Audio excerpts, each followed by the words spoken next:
नमस्कार शेतकरी बंधूंनो, प्रादेशिक हवामान केंद्र मुंबई यांच्याकडून कोल्हापूर, सांगली व सातारा या तिन्ही जिल्ह्यांसाठी हवामान अंदाज प्राप्त झालेला आहे.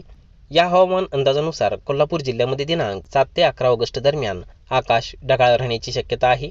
कोल्हापूर जिल्ह्यामध्ये दिनांक 7, 8, 9, 10 व 11 ऑगस्ट रोजी काही ठिकाणी मध्यम स्वरूपाच्या पावसाची शक्यता आहे. कोल्हापूर जिल्ह्यामध्ये दिनांक 11 ऑगस्ट पर्यंत कमाल तापमान 26 ते 28 अंश सेल्सिअस या दरम्यान तर किमान तापमान 22 अंश सेल्सिअस या दरम्यान राहण्याची शक्यता आहे. सकाळची सापेक्ष आर्द्रता 92 ते 94% तर दुपारची सापेक्ष आर्द्रता 78 ते 84% या दरम्यान राहण्याची शक्यता आहे. वाऱ्याचा वेग ताशी 14 ते 16 किलोमीटर या दरम्यान राहण्याची शक्यता आहे. हवामान इशारा. कोल्हापूर जिल्ह्यामध्ये घाट भागात दिनांक 7 ऑगस्ट रोजी तुरळक ठिकाणी जोरदार स्वरूपाच्या पावसाची शक्यता आहे. सांगली जिल्ह्यामध्ये दिनांक 7 ते 11 ऑगस्ट दरम्यान आकाश ढगाळ राहण्याची शक्यता आहे. सांगली जिल्ह्यामध्ये दिनांक 7, 8, 9, 10 व 11 ऑगस्ट रोजी काही ठिकाणी हलक्या स्वरूपाच्या पावसाची शक्यता आहे. सांगली जिल्ह्यामध्ये दिनांक 11 ऑगस्ट पर्यंत कमाल तापमान 27 ते 29 अंश सेल्सिअस या दरम्यान तर किमान तापमान 22 ते 23 अंश सेल्सिअस या दरम्यान राहण्याची शक्यता आहे. सकाळची सापेक्ष आर्द्रता 86 ते 88% तर दुपारची सापेक्ष आर्द्रता 66 ते 74% या दरम्यान राहण्याची शक्यता आहे. वाऱ्याचा वेग ताशी 22 ते 24 किलोमीटर या दरम्यान राहण्याची शक्यता आहे. सातारा जिल्ह्यामध्ये दिनांक 7 ते 11 ऑगस्ट दरम्यान आकाश ढगाळ राहण्याची शक्यता आहे.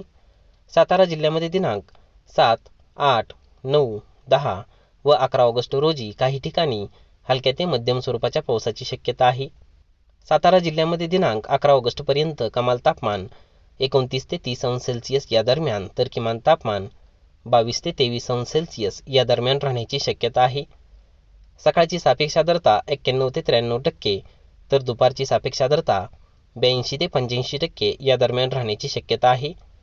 वाऱ्याचा वेग ताशी 23 ते 26 किलोमीटर या दरम्यान राहण्याची शक्यता आहे. हवामान इशारा.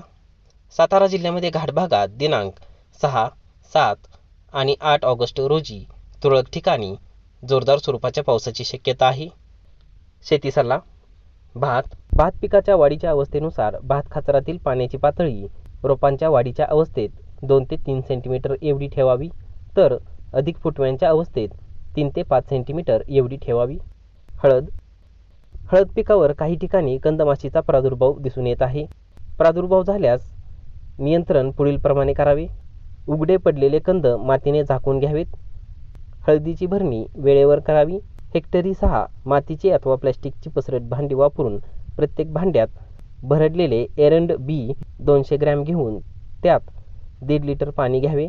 8 ते 10 दिवसांनी या मिश्रणातून विशिष्ट असा वास बाहेर निघू लागल्यावर कंदमाशी या मिश्रणाला आकर्षित होऊन मरू लागतात.